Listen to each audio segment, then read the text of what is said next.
Actor Mark Wahlberg wants to be officially cleared of a 1988 incident in which he hit a Vietnamese man in the head with a wooden stick and punched a second Vietnamese man in the face while trying to steal alcohol from a convenience store. He was 16 and served about 45 days in prison, but a former state prosecutor, Judith Beals, says he should not be pardoned for that incident. It occurred 2 years after she secured a civil injunction against Wahlberg after he'd hurled rocks and racial slurs at black schoolchildren. The injunction essentially warning Wahlberg that he would go to jail if he committed another hate crime.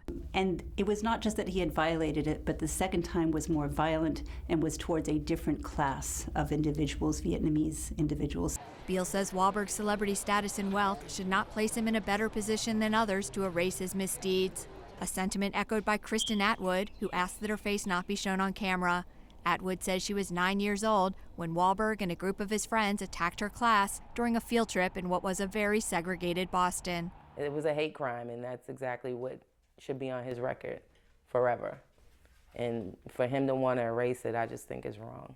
I found a report I wrote. Atwood's teacher at the time, Mary Belmonte, says Wahlberg should be considered for a pardon if he apologizes to his victims.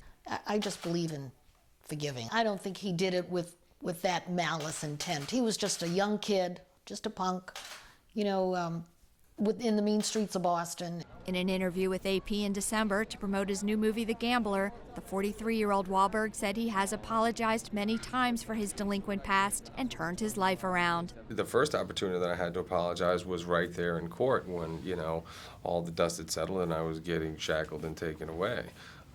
And certainly, you know, I've made sure that I paid my debt to society and, you know, continue to try to do things to make up for the mistakes that I've made. It's up to the state parole board to hold a hearing on Wahlberg's request for a pardon and send its recommendation to the governor, who decides whether to issue one. Hannah Buchdahl, Associated Press.